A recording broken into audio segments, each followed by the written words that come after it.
to Afterthought, where we talk all things mental health and real life. My name is Roxanne Francis. I am the owner and operator of Francis Psychotherapy, where we help all people from all walks of life manage relationships, emotional mental health, and general mental wellness. I also do talks and webinars all over the place, and a couple times you'll see me on TV. Tonight, we are going to be joined by the wonderful Bee Quammie. My voice is wavering. I'm a little bit nervous. I'm such a fan of hers. And I'm so glad she's agreed to join us tonight to talk about divorce and mental wellness. So I am just going to patch her in as we get started tonight. Hi, everyone. Come on through. Thanks for joining me. Hello, hello, hello. Hey, Madia. Hi, everyone. Hi. Hi. How are you? I'm good. How are you? Good. I am well. I was just saying to everyone, I'm a little nervous. Hey. I've been such a fan of yours for a while. And Aw. just to share with everyone, I've been seeing Bee all over the place and just applauding her from afar. And I remember one night I was watching CBC, The National, and they had her on as a panelist on one of their culture features. And I jumped up out of my couch and was like, yes! I love it. You are a beautiful, brilliant Black woman. And every time you open your mouth, it is fire. Thank It's you. knowledge and all the realness. And I was at an event when outside was still open, hosted by How She Hustles, and I saw Bee in the corner, and I'm like, I'm gonna work up the nerve to say hello. And you came up to me. I remember. I remember. Nice. You're so sweet. Your Instagram, I'm gonna follow you. I'm like, I can't believe this. And we've had the opportunity to work together. Hi, David. I'll see some people jump in. Yeah. Yeah, we had the opportunity to work together because I was doing some work this summer for, well, a lot of different publications. Yes. And seeing the work that you were doing with the ways that everything was being amplified, conversations around race, anti-racism, how do we have these conversations with kids? And you were just putting up brilliant content. And when the editors were like, we need somebody who could speak to this from, the position of a therapist, I was like, I know who I'm going to. Like, they sent me names of people I could reach out to. And I was like, I think I know somebody who I want to talk to instead. And you were phenomenal. So, I mean, I'm just as much a fan of you and the work you do. So thank you. You're giving me all the feels. But Bea and I are not just here to catch up. I'm so thankful all of you have joined us. For those of you who don't know Bea, Bea is a phenomenal writer. She has been all over the place this summer. I'm so excited every time I see your name somewhere. She is a radio host. You can catch her on Cultured on Saturday nights at 8, I think. Yeah. She is a TV personality. I've seen her on different things, and she's kind of all over the place. Bea is a well-known public speaker. She's a keynote speaker. She's a host. You volunteer at your children's school, teaching them all wonderful things. So I'm just very, very thrilled to have you here. So one of the things that I like to talk about is mental health in real life, because oftentimes when people think mental health, they think diagnosis. They think someone has, hey, Erica, they think that someone has been diagnosed with bipolar disorder or depression and anxiety. And what people don't realize is that stress, overwhelm, the everyday things that happen in life, it totally impacts your mental wellness and how you show up in the world. And I know that just from learning about you, I'm aware that you have two beautiful, beautiful little girls. Bring a smile to my face every time you share their images on social. Thank And you. I happen to gather, I don't know a lot of your personal history, but I happen to gather that you were in a partnership and you are no longer so. And so I see you doing all of your wonderful things all over the place. And I wonder to myself, how is she holding it together? And I know that, this is your personal life, so I don't want to put too much of your stuff on the streets, but Yeah. I'm wondering if you can share with us how long it's been since you've been separated or divorced. Yeah. So, well, the divorce is in process, so that is not final. But we've been separated now for about a year and a half. Mhm. About a year and a half, almost 2 years.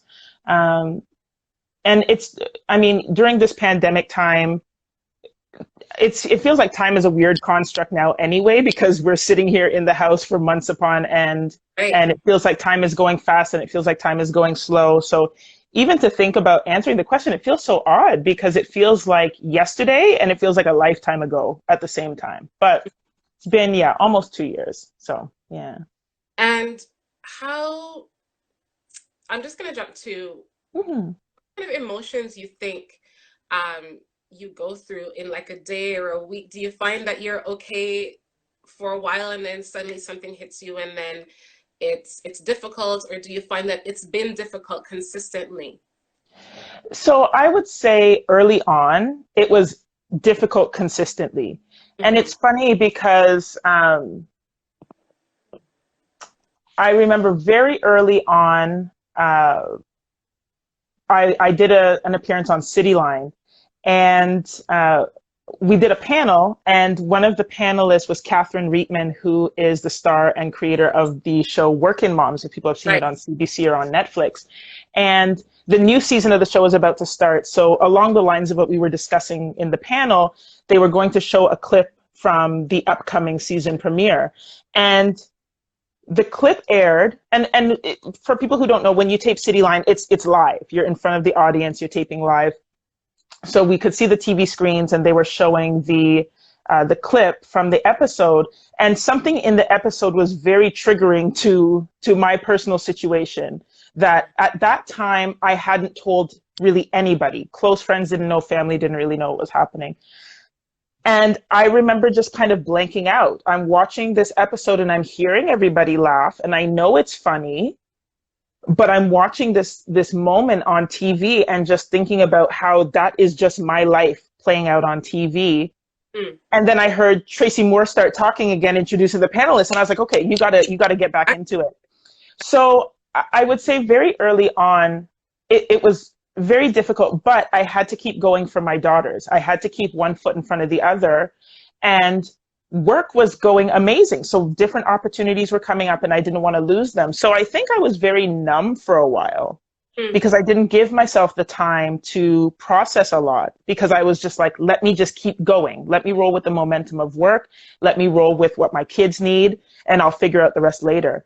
Right. Now that I've kind of taken that time to really deal with those emotions, I'm doing a lot better. So I would say it kind of comes in waves. It Right. comes in waves, and there are definitely things that trigger me, and I feel like I get set back, and then I feel I rebound and I feel like I'm doing okay, and then something happens and it sets me back. But I've learned, for one, grief is not a linear process. So you don't start and you have a finish line and that's the end of the journey. It Right. it comes and it goes.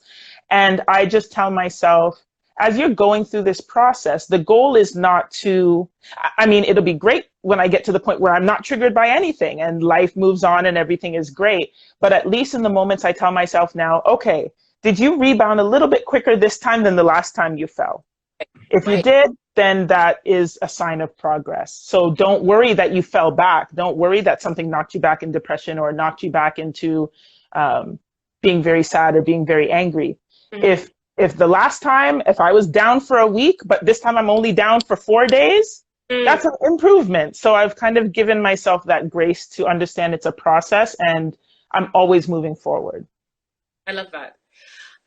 You said something that I want to touch on. You mentioned, Mm-hmm. we're talking about separation, and you mentioned grief.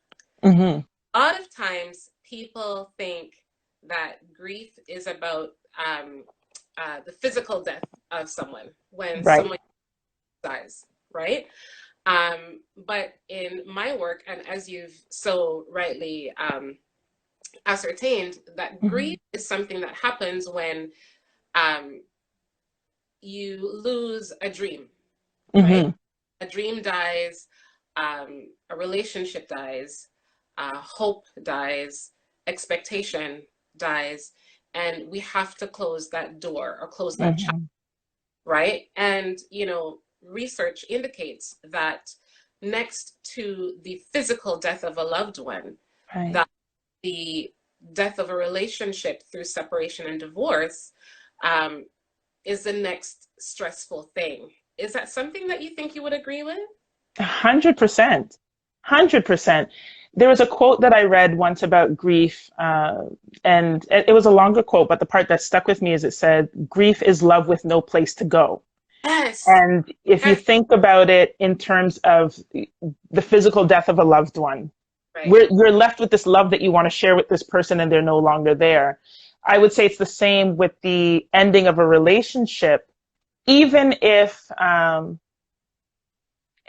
this wasn't really the case. I don't want to get too much into the details. This wasn't the case for me, but even if it was kind of a very uh, mutual agreement and everybody sat down and said, you know what, we're better off as friends. Let's just move forward. I think there is still some grief, even in the best case scenario, because, like you said, the expectation, the dream, um, the love that you have for somebody that you want to share a certain way, Right. there's nowhere for it to go anymore. There's nowhere for it to belong. So you're left with these emotions until you can kind of filter them through. So I would definitely say that this type of grief, and I don't think we allow ourselves the ability to acknowledge that, because I think we hear 50% of marriages end in divorce and everybody knows somebody who's divorced, or, it just seems like it's such a natural thing that you should just get over it. But Mm. it's not until you're in it that you understand the complexity of grief when it comes to the end of a relationship.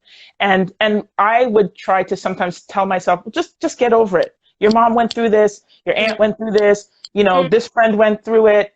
You know everybody who's gone through. You're not special. You're not the first person this has happened to. Get over it. Move on with life. I would say those things to myself. Obviously, that's not very helpful, Right. but I had to acknowledge the fact that this is real grief and you have to deal with it like it is the real loss of something tangible, something valuable. Even if 1,000,001 people in the world experience the same thing. I mean, everybody experiences the death of a loved one, a physical death, and Mm. we give people time to acknowledge that. I think that acknowledging the ending of a relationship is just as important and vital. I'm so glad you said that. Um, Mhm. everything that you're saying is making me skip my questions and move on. Um, you know, One of the things that I always say is that when there is a significant life event, like a birth, right? Mhm. A parent gets maternity leave from work. Right. They're allowed to adjust to this new life. I went back to work after I had my first child, and my supervisor was saying, "Don't worry about it. You're operating on mommy brain, right?" Right. Sort of dumbing down my capabilities, but she was like, "I'm gonna give you some time to get readjusted to work because you were living in a certain train for Yeah. a year that you were off on mat leave." When you Let me ask you this: in terms Mhm. of work, do you feel like your work was impacted? I'm not sure if you've always been freelance or if it's been that way for a while for you. Um, well, not always, but I would say the interesting thing is work flourished. Hmm. Work, and I think it was because I used work as a distraction. Right. So I'm a very hard worker. I really enjoy the work that I do. Um, I always want to excel. I always want to get to the next level of things. And I felt almost motivated to continue to do so because I remember having a thought. I had gotten an offer, an opportunity to take part in something, and I was thinking about it. And the day I was reading the email, I was not in a good headspace, so I was going to turn it down. And then it was like there was a little voice in the back of my head that said, "Don't let this take everything from you. So Mm. say yes to the opportunity." So I said yes. And I found that I said yes and I took on more and I kept doing that because I felt like if I slow down or if I let myself stop, that's me allowing this personal situation to take something else that I love away from me. And I thought, I've already lost enough. Right. I don't want to lose my career as well. So I didn't let myself um, struggle in that way, which I don't think is healthy, really. It's something that I've looked back on in more recent times. And, you know, especially in the first year, like I said, I was in a lot of a fog. I had to actually, and I remember a girlfriend of I was doing, like, I don't feel like I things on Instagram, these things. And are you hearing me? I'm seeing like a little, you got me, right? Because a little Um, circle keeps. can you hear me? Okay, I can hear you Are now. you Yeah, are yeah, you yeah. hearing me? Yeah. Okay, Okay, perfect. we're good? Okay, Awesome. yeah. Uh, but yeah, no, I think I had to remind myself of so that I could stay in. I also know that I should have taken some time. I should have given myself that space and that time Right. to sit back from work and to kind of let things kind of sink in. But I used work as a way to distract myself. So I yeah, but I don't think that was good. I don't think that was a good Yeah. choice. Sophia says I'm freezing a little bit. I'm not Oh, sure. okay. Let me know, guys, if you can still hear us. Or she says we're okay now. Okay, great. Thank you. Thanks for Okay, that. good. So I had a session with a client a number of months ago, almost a year ago. Mhm. She had gone through a marriage that had ended about a year prior, and we were processing some of those things, and she said to me, um, I've already had a marriage that failed, and I feel like such a failure. What would you say to that? I would say I understand that. I understand that feeling. Yeah, Um, because especially when you feel like you are like this is something that you're working on. This is something that, and you have a vision of what you want to build right, for yourself, for your kids. I remember one of the biggest things is, my parents divorced when I was young, and I'm the eldest of three. So I can remember times with my parents when everything was great with them. I remember my dad chasing my mom around the house, tickling her. They're doing all kinds of funny, lovey-dovey things. right, And I used to love seeing them do that. I remember one day they took me and my brother's water guns and they were like spraying each other in the house. They were having so much fun. And those moments stuck with me. I remember when it went bad, and I remember what that was also like for me and for my siblings. But I remember the good times, and I remember thinking, when I have my own kids, I want them to see those types of good times. right. I want them to see the funny. I want them to see the love. I want them to see all these different things, because I remember the feeling I had with my parents was I felt the safest Hmm. when they seemed happy. They weren't even paying attention to me. I remember one day I was just on at the kitchen table doing my homework and they were doing their foolishness, and they weren't even, I could have not been in the room, but I was watching them and I just felt so safe because I thought, here are two people who are a unit and whatever they're doing together is going to benefit me. I just felt really safe. And I remember thinking that's something I want to give to my kids. So when things kind of began to shift, that was where the biggest sense of failure came from, because I thought my kids are so young. I don't know if they're going to remember the good times. They're going to get used to this new normal, but I have failed at my dream of giving them this thing that I love to see for the short time that I saw it as a kid. So that was the biggest sense of failure for me. And I still struggle with that sometimes.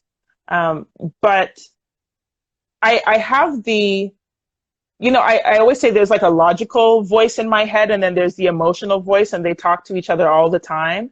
So the logical voice will say, yeah, the logical voice will say, you shouldn't feel like a failure because of these reasons, X, Y, and Z. So Right, you shouldn't feel like a failure. You right, shouldn't feel stupid. You shouldn't feel these negative things, because here are all the ways that you have tried to work with things. Here are all the ways that you've tried to make things better. here are all the ways that you have adjusted well to this new change. So you shouldn't feel like a failure. But that emotional voice is always there as well. That just holds on to that. So I would say I totally understand. And I think that's, again, part of the process. That's part of the process of rebuilding trust in yourself, rebuilding your own self-confidence, being able to get some distance from the situation as well, to be able to look at it a little bit differently and see things that you can't see right when you're in it. Mm-hmm. Like when you're in the midst of everything, there's a lot that you can't see.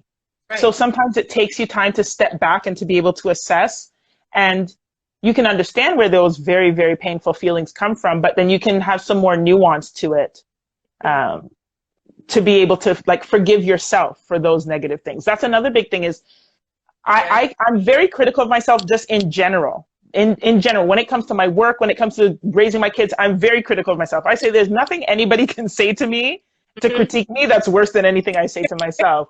Always is.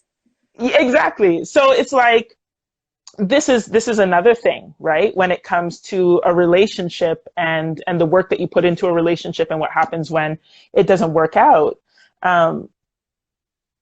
you can speak very negatively to yourself, and that does not help anybody, because if you're feeling all these negative things from what's happening externally, and then you're also speaking to yourself negatively about how you feel you played a part or how you impacted things or how you failed at something, you're not going to get to healing. So again, that logical voice has had to come in for me and say, hey, feel the down feeling, but you got to get back up. You can have it for a minute, but you got to figure out what's next. Right. And it's just about kind of honoring all of that, but trying not to stay down for too long. Yeah.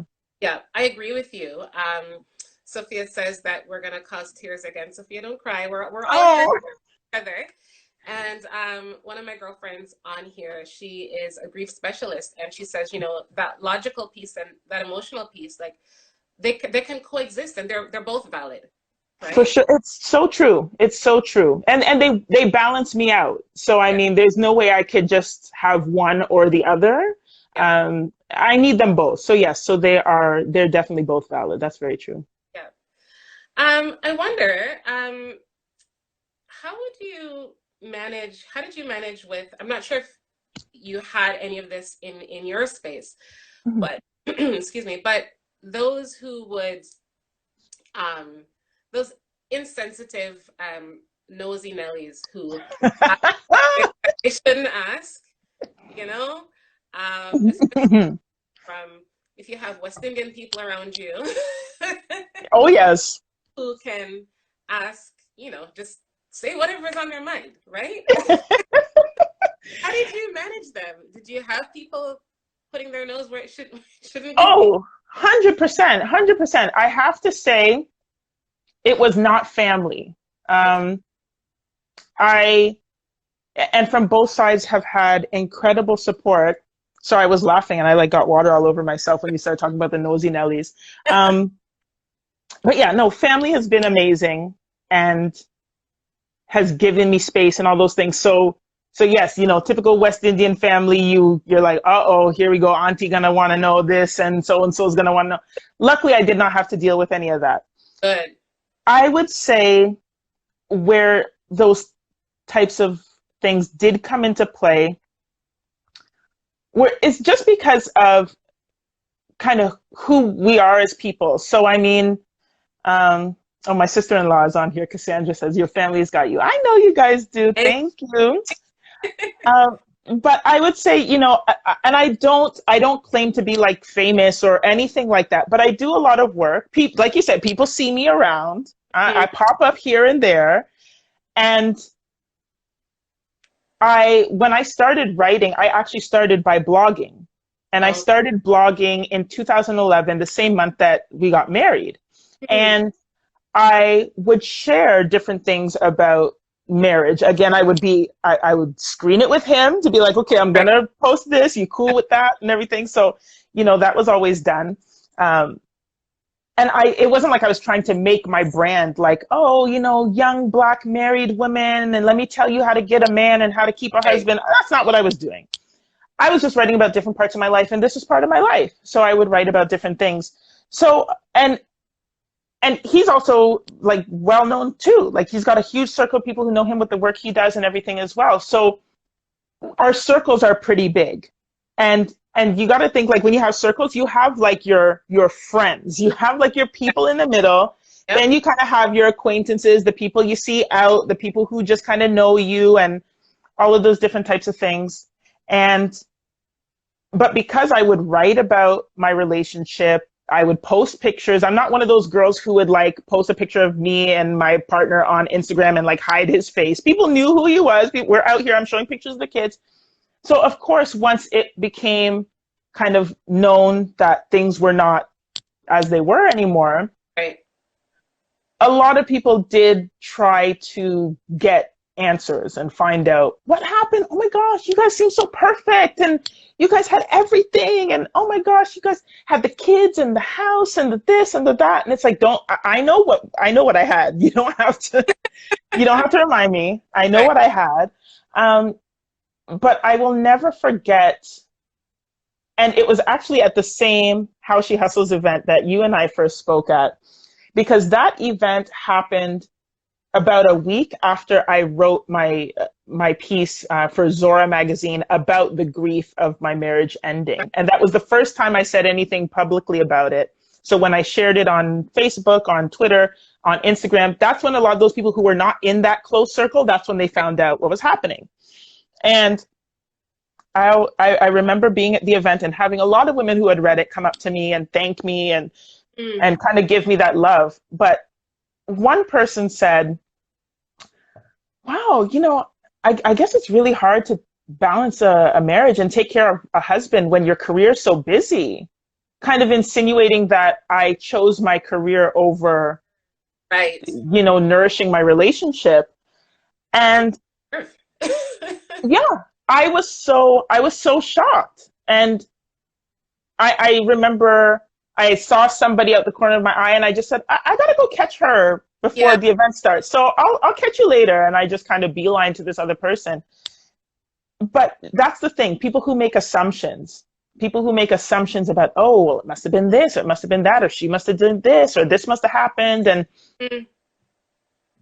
but the people who have the nerve to actually come up to you and tell you what the assumptions are, that's a whole other level of, it's one thing to try to ask the question. It's another thing for you to tell me based on what you see of me from what I show you.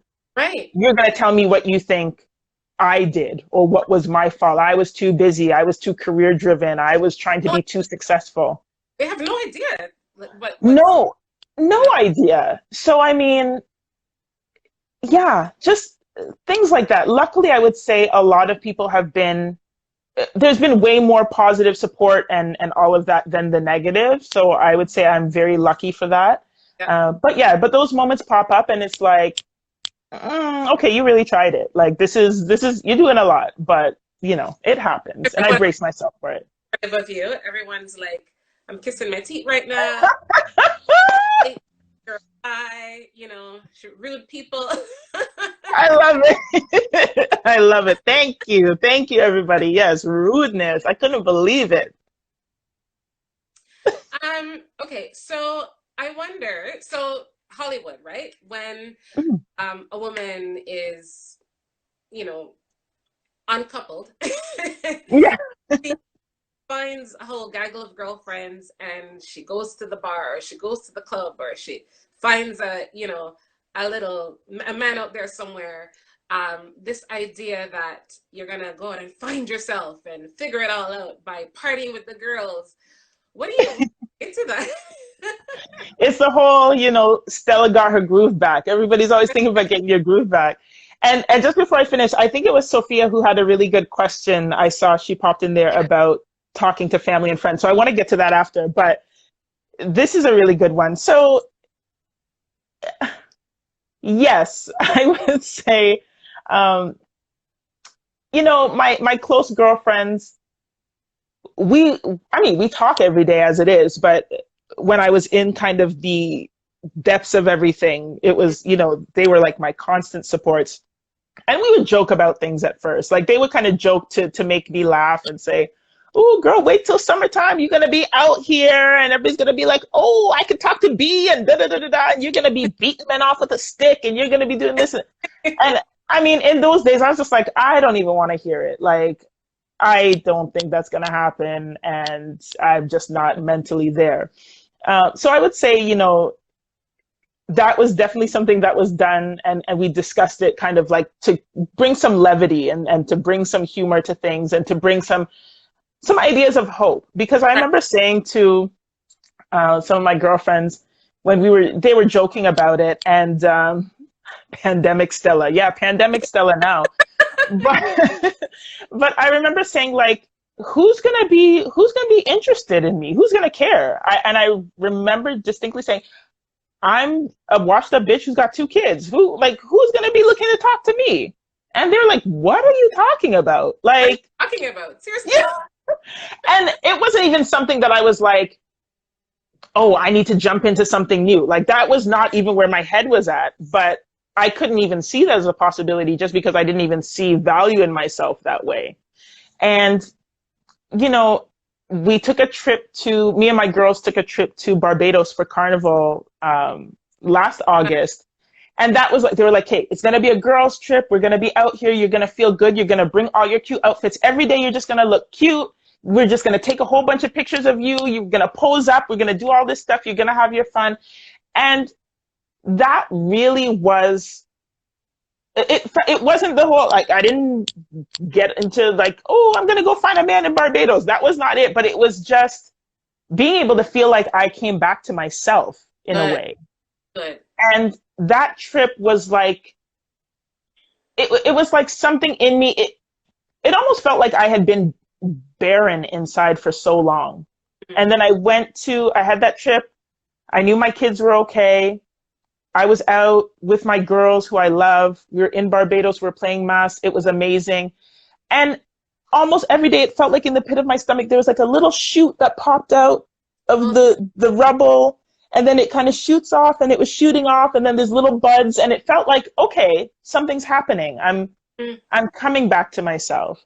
And they've done other things for me. My girlfriends have been incredible, doing things to take care of me in ways that I couldn't even do for myself. So I think that even amongst the jokes of, okay, get you back on the dating scene, we got to put up a Tinder profile. I'm like, I don't know nothing about all that stuff.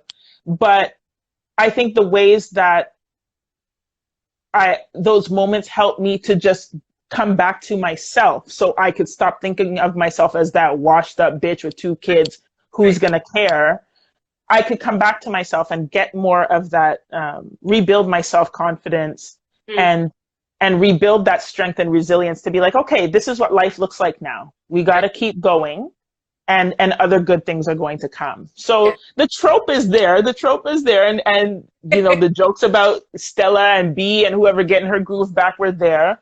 But it wasn't something that was forced. It wasn't something that was pushed on me. Like, okay, we got to get you back out there. It was more about them finding those moments to help me just find myself first. So yeah, I think that was really necessary. Good. I every time I do one of these lives, I keep getting whiffs of the importance of that core community, right? Yes. And it's so important. People who think that they can do life absolutely alone, No. we can't. We can't. I would not be here without the support of the people who are around me, like the family and the friends who are around me. I would not be here because there were some days I did not know up from down. I did not know what I was doing. I did not know where I was going. Like, it was just blank. And to have people who would help me to the extent that they did was so great. So I think this connects well with, I think it was Sophia's question about, if I felt embarrassment once I started talking to friends and family. Right. I didn't, when I was talking to my friends, when I told my few close girlfriends, I didn't, because I knew that they loved me and I knew that they were going to support me. I knew they weren't going to judge me or anything like that. I think where the apprehension came in was talking to family. Because if you want to go back to the thoughts and that question around failure, that's what would have felt like another source of failure, is to have to go to my mom and say, okay, so this happened, this is not working anymore, this is what's happening. And again, like I said, my family has been amazing. So they Right. didn't even give me anything to really justify the apprehension that I had.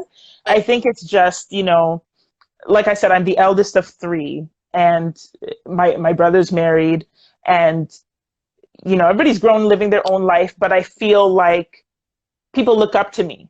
And Mm-hmm. I feel like even with my parents, them being divorced and being in new relationships, I have had to counsel both of them in their dating lives. And they come to Mm. me with questions because I'm the stable married one. Stable one, right? I'm the stable one. I'm the married one. So, my dad would have issues with his girlfriend and he'd be calling me, or my mom would tell me about something with, her partner. And I would say, okay, mom, you got to call him back and you got to apologize for this or whatever. So I would be kind of that lightning rod person because I was the one who successfully had this relationship going on.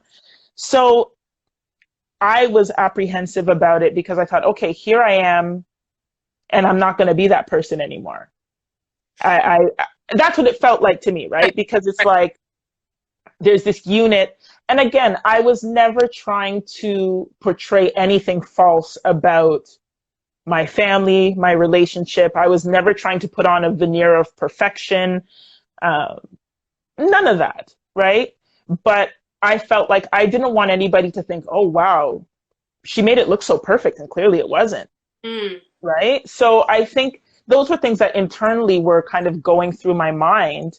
Um, but they kind of settled down once I saw the support that I was receiving after I opened up and shared what was going on with people. So yeah, the worry was there, particularly with family, but luckily nothing supported my concerns really. So mhm. A lot of people are saying that your your honesty and openness with sharing is really resonating with them. Oh, I'm glad. For that, you definitely don't need me to say this, but just because you're no longer coupled with your ex, it doesn't mean that that wisdom isn't there. It True. didn't fall off. You're Right? right. And I felt it even as I said it just now. I was I felt it like, hold on a minute, it doesn't mean that you've lost it. So even as I said it, even as it came out of my mouth, Yeah. that logic voice in there was like, hold on, girl, that doesn't mean it. So you're totally right. Yeah. So Sophia has a question. So she is wondering, what did it feel like the moment you knew it was over? And like, you don't have to get into too much of the stuff, Yeah. but what was that like for you? It was, what's the word I want to use? I mean, amidst all of it was very sad, Mm. but it was very definite. Mm. It was very much, I know this is how this has to be. I know that this can't continue. So Right. this is where it has to end and transition now. Mm. And I kind of kept waiting with myself because sometimes I can be like indecisive. Sometimes I can be an indecisive person. So I was kind of going with my gut feeling and saying, okay, no, I think this is my deal breaker. I think this is where I draw the line on this situation. And then I kind of waited the next day. I'm like, okay, let me sleep on it, see how I feel in the morning. And I got up in the morning and I thought about it. I was like, no, this is it. And then, I kind of test myself the next day and it's like, okay, well, just imagine the different possibilities. You could stay, you could do this, you could do that. Which one do you want to pick? And it's Mm. like, no, still, this is where it has to be. So even though it was sad, I felt at peace with knowing that this end of this part of the story has ended. Well, obviously, we've got kids. We're going to be in each other's lives forever. And I want it to be a positive relationship in that way. But I knew like this part of the story ends here. And Mhm. I'm okay with that because I can't see the story continuing. So I'll give you an example. So I'm sure everybody knows Lemonade, Beyonce's Lemonade album, right? So I was re-listening to it um, last week or so, and I remember I made a joke and I put it on Twitter, and I was like, so if I was doing a Lemonade, like if I could sing, which I cannot, but if I could sing, and if this was like a new genre to do albums about your relationships and journeys and stuff like that, and everybody did their own Lemonade, I'm like, my Lemonade would have stopped at like don't hurt yourself, or maybe like sorry, and my Lemonade would have gone in a totally different direction. Where hers went, I'm like, that's her story, but my Lemonade would have gone somewhere totally different. And and even with seeing on Twitter the other day, there's promotions for a new show on OWN, and it's called Behind the Man, and it's supposed to be, you may have seen it, about stories of women who have stuck with these men. I think Neo, All of the DJ, and B. Yeah, basically all these men who have cheated on their women, treated them like trash, done all kinds of nonsense, and the women have chosen to stay. There's a show coming out on OWN to kind of tell the relationship stories and tell the stories of these women who decided to show their strength by staying. And I remember tweeting, and I was like, listen, if OWN wants to do a show about the women who leave and rebuild their lives, call me. Like, I'll do that one, because we get so many messages like, okay, you got to stick it out, and you got to be a woman that stands by her man. And you'll read these stories of men proposing to their girlfriends, say, she stuck by me when I put her through this and I put her through that, and she's such a good woman, she stuck by me. I'm like, I don't want that to be my story. My story is not going to be one of how much I sacrificed of myself. My story is not going to be about how much did I take, how much trash did I carry to prove myself to be worthy of this man, because patriarchy tells us we are here to serve men. Yes. I'm not going to do that. So it's like, so even thinking, and obviously I didn't know these things. I wasn't thinking about these things in the moment that Sophia brought up about when I knew it ended. But looking back, these things have reinforced that for me. It's like, and that's not to judge anybody who makes any other decision, who comes up against something in a relationship and decides to work through it. I've done that before. That's not a judgment. But you should only stay to work things out if that's what you want to do, and if you think you're actually going to be healthy on your own and in your relationship. Right. If you don't feel you can be healthy and whole to continue, if you don't feel like your partner is going to do equal work to make sure the relationship is healthy and whole, you don't have to stay to prove yourself.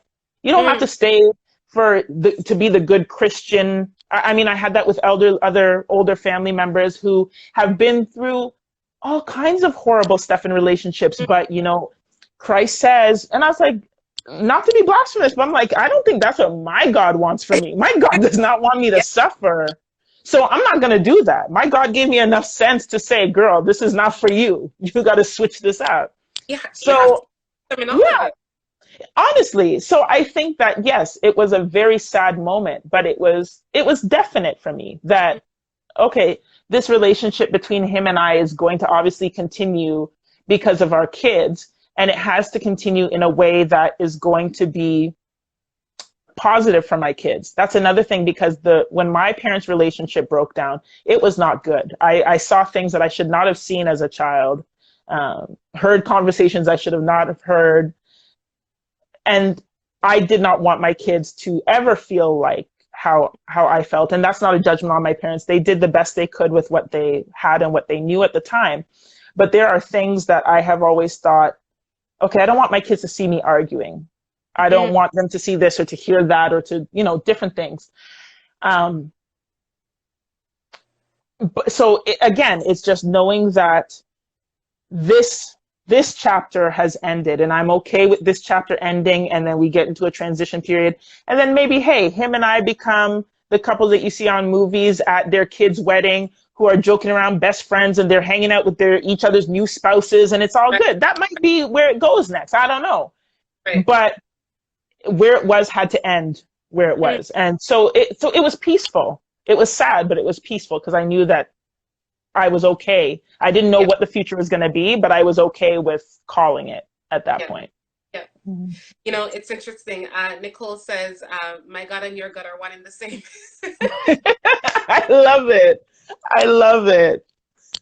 Um, I was speaking to someone a while back about a couple that I worked with in the past, not recent past, a while back. And Mhm. they were trying to save their marriage Mhm. through therapy. And the issues, they were just not, um, the issues were so entrenched and Mhm. willing to to to shift, right? And so after, you know, my colleagues and I laugh because oftentimes people will come to therapy as a last ditch, you know, Right. find everything else, and if this doesn't work, then you know. That's it. But this particular couple, the wife was having a lot of physical manifestation of her stress, Mm. and one day they came to the office and we had like a double session, and they were, you know, they were crying towards like the middle ground of it.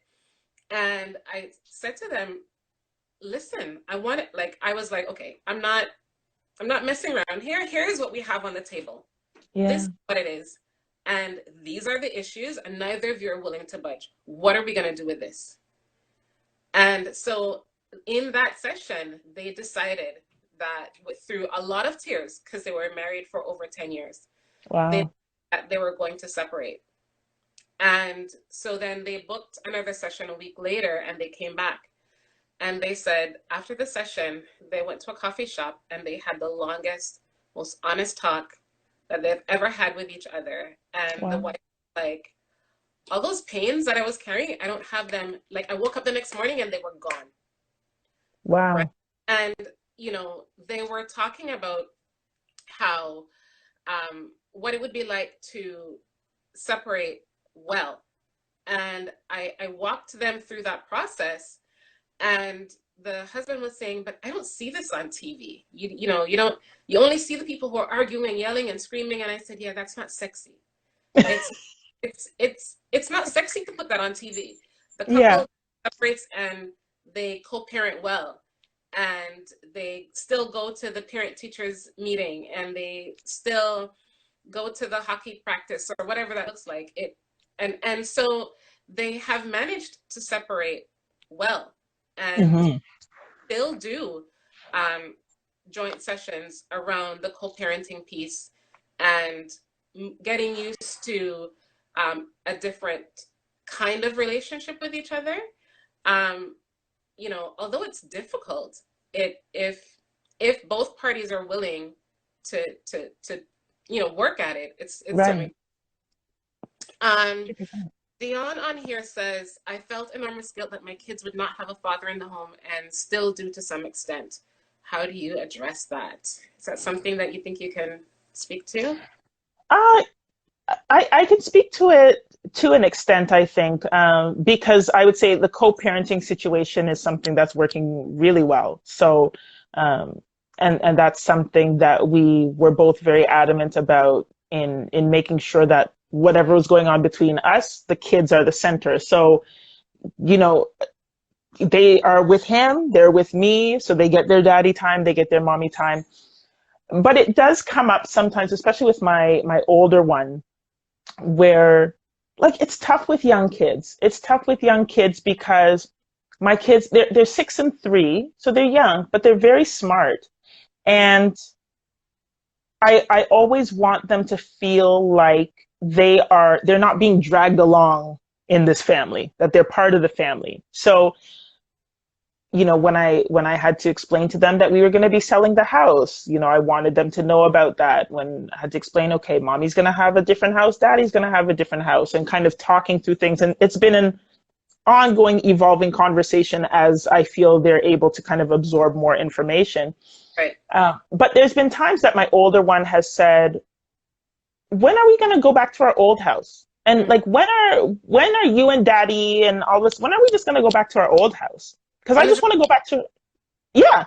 It's Yeah. like, I just want to go back to our old house. And things like that. Or sometimes, I'll drop them off at their dad's house, and they'll say, okay, mommy, you have to stay. You have to Mm, stay. And, we're going to do this now. We're going to do that. And I say, no, this is your time with daddy, and things like that. Or they'll be with me and he might drop them off, and they say, okay, well, daddy, come inside. We're going to do this and we're going to do that.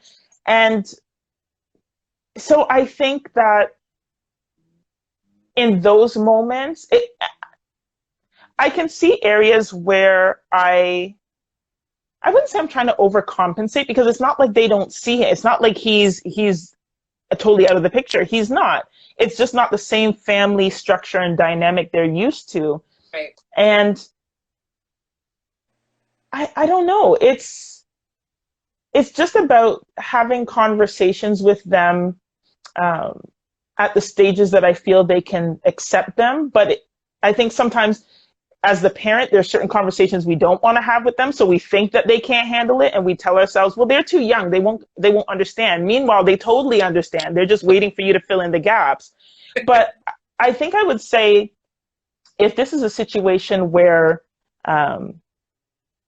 it's not just, okay, the father's not in the home, but if he's not in the picture at all, then that's where, I have other friends who are in the same situations, and that's about kind of leaning on your community as well.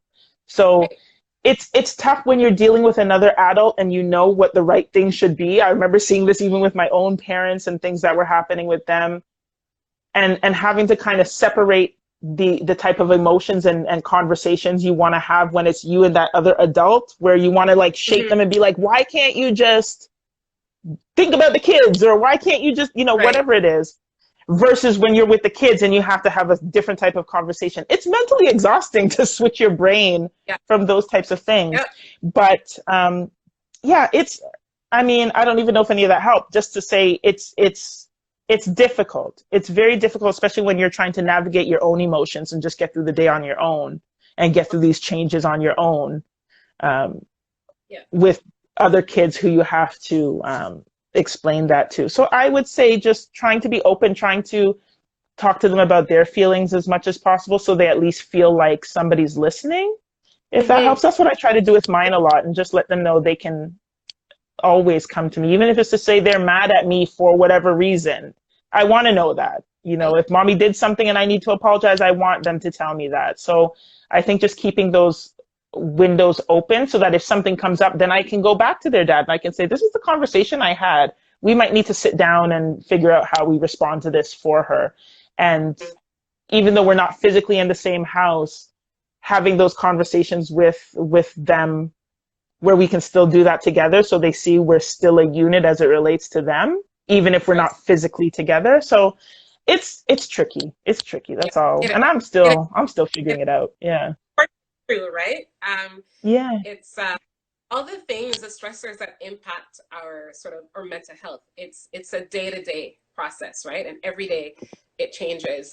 Sharon says, with me, my kids are much older. They were teenagers, so it wasn't so bad. Okay. So Yeah, that's different.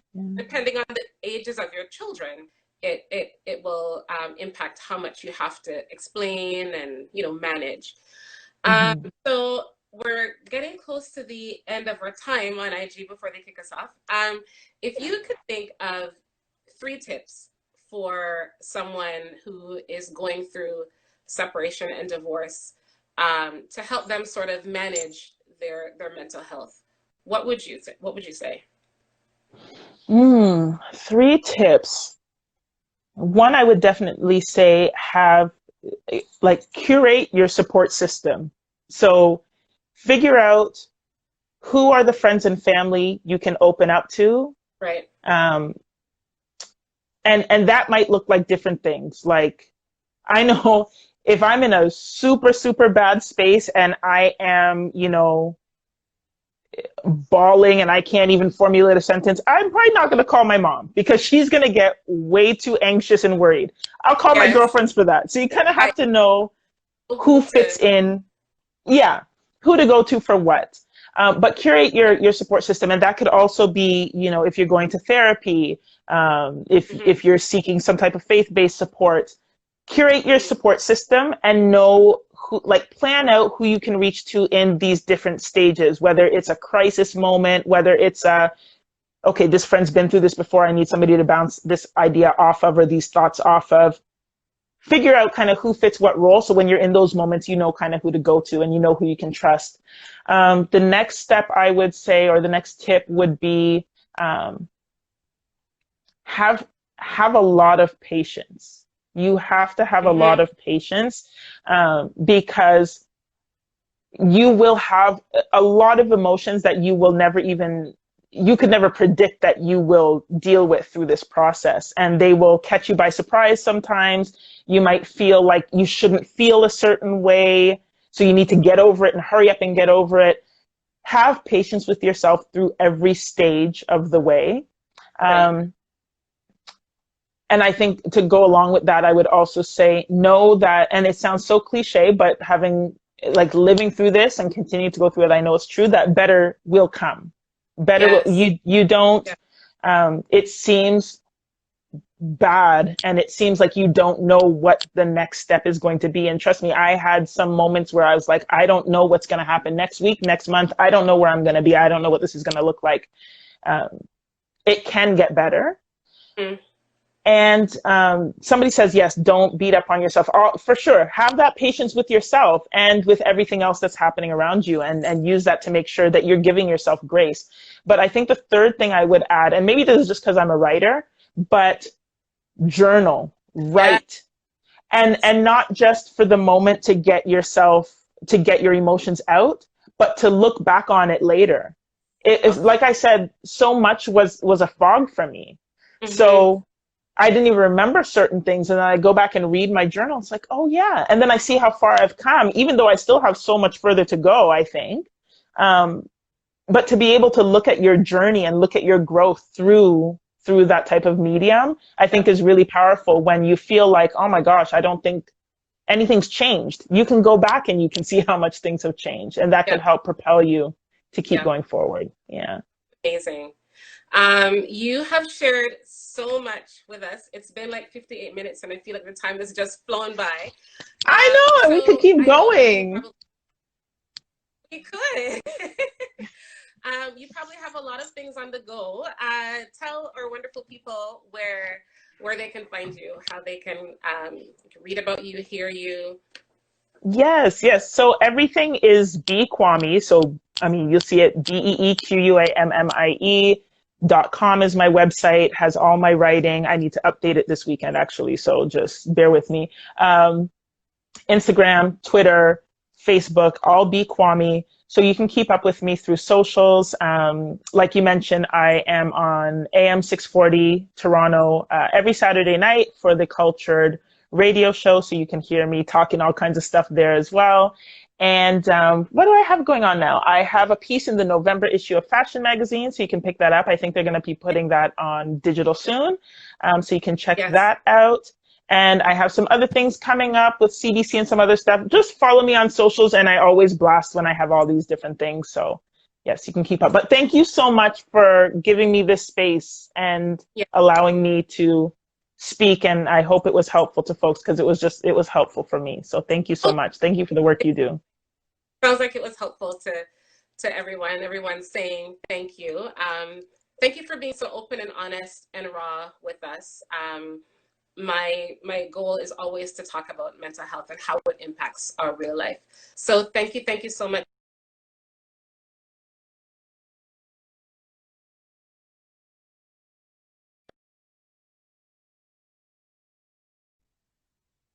Thank, thank.